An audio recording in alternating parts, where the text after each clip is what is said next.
suffered what can only be described as a fashion disaster after an off-trend women's wear range led to the retailer posting its worst quarterly results for 3 years. Well, retail expert Kate Hardcastle is here in the studio. Good to see you this morning. Thank you. Before we have a chat, let's just have a quick listen to what some M&S customers had to say today. I think I buy my underwear from there mainly, but And tights. But it's more for my mum. I think. I just haven't really thought about shopping at Marks and Spencer's. My nan does. It's for my mum. Like if I go ever there, like I would go there to buy for my mum clothes. But for me, I think it's a bit, I don't know. It's a bit for older people, I think. It's not for me, really. Well, what do you make of that, Kate? I mean, they've had that image of being, you know, for an older lady for quite some time. Why haven't they managed to shake that off? Well, I think, you know, some of those ladies' mums might be a bit upset, actually. There's, you know, I've been saying this morning, there's as much chance that a Marks and Spencer's potential consumer can be watching Downton Abbey as she can be reading 50 Shades of Grey at the moment.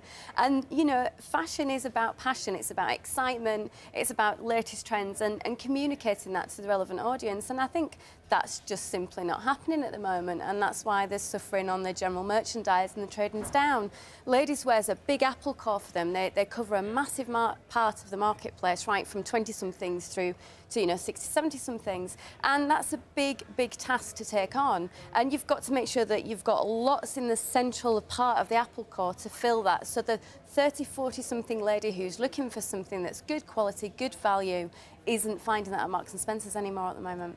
When you say good quality and good value, I mean, is it the sense that these clothes are not worth what you pay for them, or is it just that the styling is totally wrong? Well, there's two different elements here. Marks and Spencer's always used to have really great quality as one of the value sets, but when I've been looking through some of the consumer forums, because that's my ideology, we need to think about what the customer wants, they're suggesting perhaps quality's dipping at the moment, so that's a big watchword for me. The second element is value for money, which doesn't always mean price, it just means getting the right good style, good look, and we're all getting more younger in our dressing. We're looking, our inspirations are getting wider. So, you know, when you've got high street experts like Zara bringing last minute, you know, latest minute fashions to your high street within a week, 2 weeks of being out there in a magazine, then there are alternatives that people are going to at the moment. And Kate, they tried to sort of split it up into departments, didn't they, to help target different people. So you've got your Peruna, you've got your Autograph, your limited collection.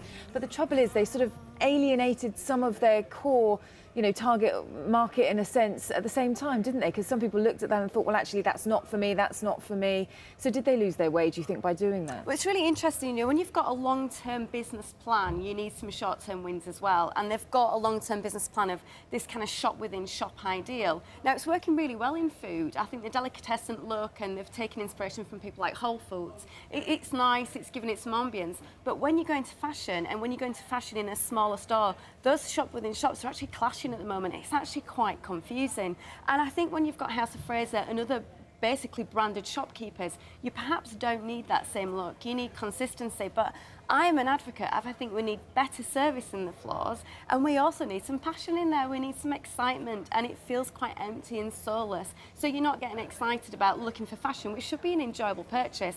We need to get excited about it because we all know that the pennies are quite tight at the moment. And how difficult is it to turn that around then, once they've sort of, you know, lost having, as you were saying, the latest styles and things like that, and once they've perhaps lost a few of their target audience, if people stop going to them for things like the basics, like white T-shirts and vest tops and things, how difficult is it to get that back? Well, it's really challenging when you're a high street fashion brand for ladies wear, because there is an element of being inspired in a magazine. If they've not got the looks coming through, then they won't be relevant as a place to go to. They've done really well in menswear on items like suits, but I think it's going to be a big challenge ahead for the person who's coming in as style director from Jaeger, and I can understand perhaps why Kate Bostwick's made the move to move on. I think they've got to understand who their target customer is, they've got to understand how they can appeal to them, and they've got to get the balance of style, fashion, quality and service just right. And just a final thought on the cost side of all this, because we know that retail sales online are doing pretty well. How much of that is driven by fashion trend and how much by the fact it does tend to be cheaper?